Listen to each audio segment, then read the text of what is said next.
Saat ini Polinema memiliki 7 jurusan dan 20 program studi dengan program Diploma 3 dan Diploma 4. Sistem pendidikan di Polinema fokus pada mempersiapkan lulusan dengan keterampilan dan kompetensi yang dibutuhkan industri. Sistem pendidikan di Polinema terdiri dari 40% teori dan 60% praktek.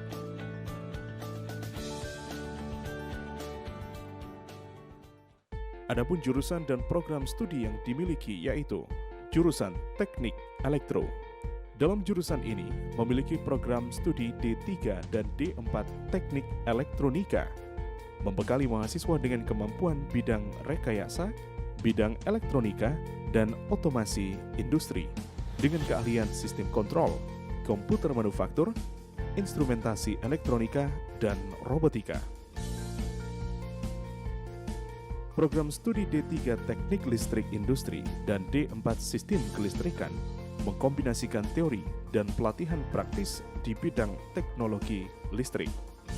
Program studi D3 Teknik Telekomunikasi dan D4 Teknik Jaringan Telekomunikasi Digital membekali mahasiswa dengan pengetahuan dan kemampuan di bidang sistem telekomunikasi pengolahan sinyal untuk aplikasi jaringan komunikasi data dan jaringan wireless. Jurusan Teknologi Informasi. Dalam jurusan ini memiliki program studi D3 Manajemen Informatika dan D4 Teknik Informatika, membekali mahasiswa dengan kemampuan pengembangan teknologi informasi dengan kompetensi basis data, rekayasa perangkat lunak, sistem informasi, dan jaringan komputer. Jurusan Teknik Mesin. Dalam jurusan ini memiliki program studi D3 Teknik Mesin, D4 Teknik Otomotif Elektronik, dan D4 Teknik Mesin Produksi dan Perawatan. Dalam jurusan Teknik Mesin, membekali mahasiswa dengan kemampuan memahami prinsip dasar kelistrikan dan konversi energi, pengukuran dengan alat ukur, mekanik presisi, proses dasar perlakuan logam, proses dasar teknik mesin, membaca gambar teknik, melakukan pekerjaan bubut, fries, gerinda, las, kerja plat dasar, mengoperasikan mesin CNC, serta masih banyak jenis pengoperasian lainnya. Jurusan Teknik Sipil. Dalam jurusan ini terdapat program studi D3 Konstruksi Sipil dan D4 Manajemen Rekayasa Konstruksi. Pada jurusan Teknik Sipil akan mengajar dan melatih mahasiswa dengan menekankan penguasaan prinsip-prinsip dasar, standar peraturan, dan metode teknik sipil yang modern.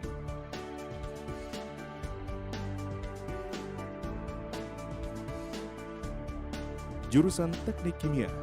Dalam jurusan ini terdapat program studi D3 Teknik Kimia dan D4 Teknologi Kimia Industri. Pada jurusan ini akan diajarkan konsep dan aplikasi teknik kimia meliputi analisa bahan, unit proses, unit operasi, pengendalian proses, dan lain-lain yang diterapkan di industri kimia seperti industri minyak dan gas, petrokimia, pupuk, tekstil, kertas, plastik, makanan, minuman, dan lain-lain. Jurusan Akuntansi. Dalam jurusan ini terdapat 3 program studi, yaitu D3 Akuntansi, D4 Akuntansi Manajemen, dan D4 Keuangan.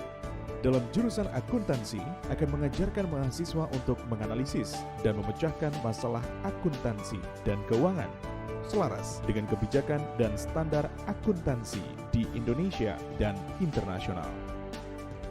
Jurusan Administrasi Niaga.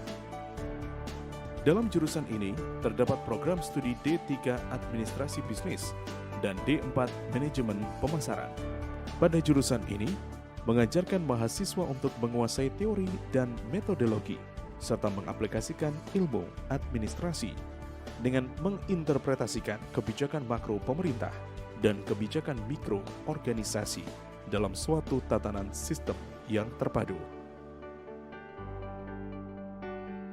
Halo, Assalamualaikum warahmatullahi wabarakatuh. Saya Suci Nur Fauzia, dosen jurusan Administrasi Niaga, Politeknik Negeri Malang. Pada aktualisasi ini, saya membuat program opsi PKL, yaitu Optimalisasi Sistem Informasi Pendaftaran Praktek Kerja Lapangan. Berikut adalah kegiatan-kegiatan yang telah saya lakukan. Pada kegiatan pertama ini, saya berkoordinasi dan berdiskusi dengan admin PKL, koordinator PKL, dan jajaran manajemen jurusan. Dengan merinci data yang diperlukan, maka pada saat mewawancara akan berjalan lebih efektif dan efisien, dan juga akan lebih jelas. Sebelum saya menemui admin PKL untuk meminta data, terlebih dahulu saya membuat janji dengan menggunakan kata yang sopan melalui pesan WA. Saya menjelaskan maksud tujuan saya dengan sopan, jujur, dan terbuka. Saya mewawancarai admin PKL dan koordinator PKL dengan penuh hormat dan sopan dalam mengajukan pertanyaan. Saya memaparkan informasi dengan jujur dan terbuka mengenai tujuan saya wawancara. Saya juga secara cermat dalam menangkap apa yang disampaikan oleh admin PKL dan koordinator PKL. Pada tahap kegiatan ini, saya membuka dengan salam dan memaparkan informasi yang telah saya peroleh dengan sopan dan hormat, serta penuh rasa tanggung jawab. Pada kegiatan 2 ini, selain saya bekerja secara mandiri, saya juga berkoordinasi dengan manajemen jurusan untuk mendiskusikan alur yang telah saya buat. Saya merinci stakeholder yang terlibat berdasarkan hasil dari wawancara. Hal ini merupakan bentuk responsif dari wawancara yang telah saya lakukan. Saya secara mandiri dan jujur mencari dan mendownload software yang gratis atau trial. Saya memilih software intro ini karena bisa dikonvert menjadi JPEG ataupun PDF, sehingga lebih efektif dan efisien dalam penggunaannya.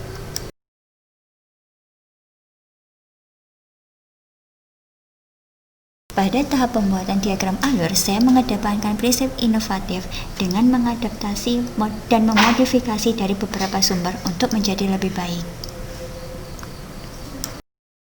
Saya memusyawarahkan diagram alur yang telah saya buat ke jajaran manajemen jurusan untuk mendapatkan saran dan masukan dari Bapak Ibu.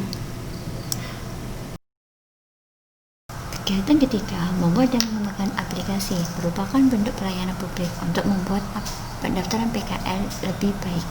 Saya mencari software yang gratis dan mendownloadnya sendiri merupakan bentuk sikap mandiri dan jujur. Selanjutnya dalam pembuatan user interface, saya membuatnya secara jelas dan konsisten dalam pemilihan kata ataupun penggunaan simbol sehingga tidak membingungkan penggunanya.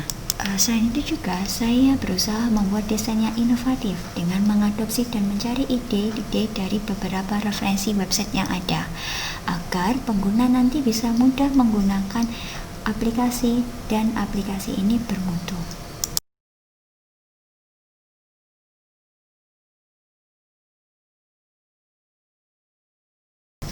Dalam mengembangkan aplikasi ini, saya mengedepankan prinsip responsif dan bermutu. Maksudnya adalah aplikasi ini harus cepat dalam menerima tanggapan serta benar dalam menanggapi tanggapan dari penggunanya.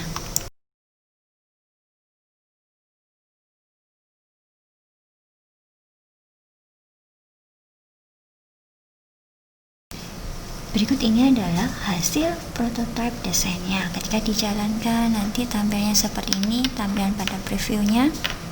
Inilah halaman loginnya.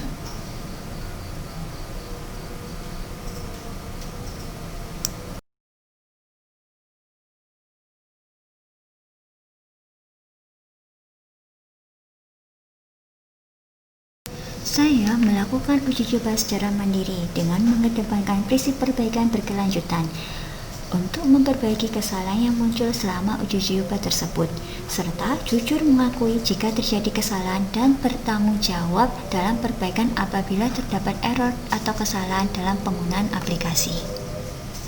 Tahap kegiatan keempat ini merupakan bentuk pelayanan publik untuk membuat pengguna paham akan aplikasi yang digunakan.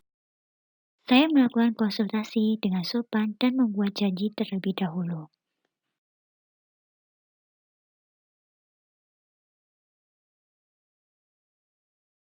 Demo, saya menggunakan bahasa yang sopan dan jelas, serta responsif dalam menjawab semua pertanyaan yang muncul.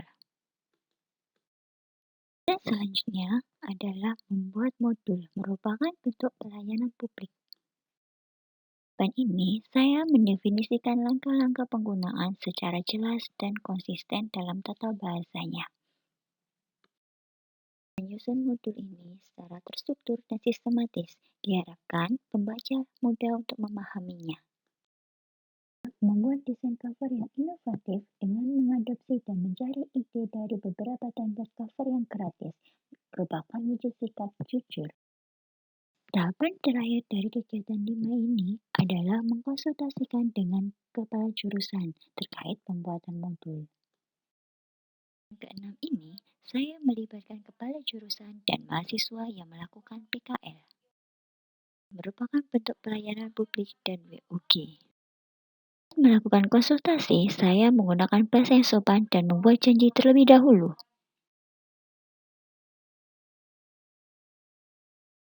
Sosialisasi, saya menggunakan bahasa yang sopan. Cara responsif menjawab semua pertanyaan dari audiens. Evaluasi kepada pengguna layanan merupakan bentuk pelayanan publik perbaikan secara berkelanjutan. Mencari referensi sebagai pedoman melakukan evaluasi. Agar evaluasi ini jelas dan dapat dipertanggungjawabkan, maka diperlukan metode untuk mengevaluasinya. Karena itu, diperlukan referensi yang jelas sumbernya, dan jelas siapa penulisnya.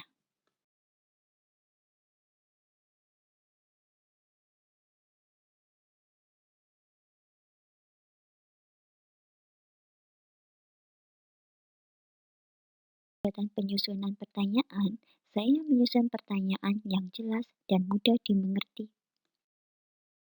Form evaluasi ini akan disebarkan kepada mahasiswa melalui grup PKL WhatsApp dengan bantuan admin PKL. Saya meminta bantuan admin PKL dengan bahasa yang sopan.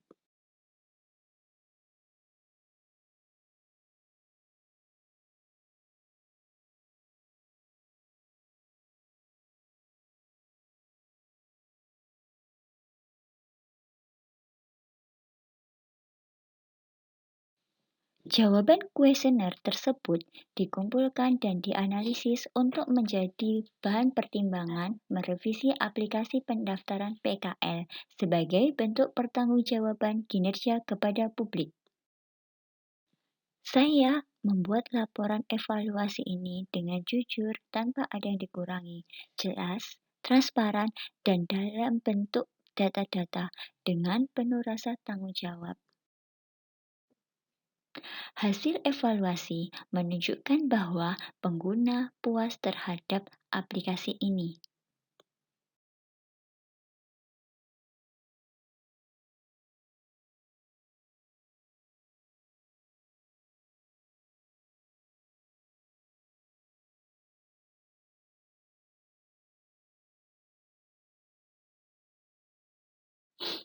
Kedudukan dan peran ASN serta nilai aneka pada aktualisasi ini adalah sebagai berikut. 6 dari 7 kegiatan menunjukkan peran ASN sebagai pelayan publik, dan 4 dari 7 kegiatan menunjukkan peran ASN sebagai whole of government. Nilai aneka yang dominan diterapkan adalah etika publik, akuntabilitas, komitmen mutu, dan anti korupsi. Kegiatan aktualisasi ini berkaitan erat dengan misi keempat Polinema. Demikian laporan aktualisasi saya. Wassalamualaikum warahmatullahi wabarakatuh.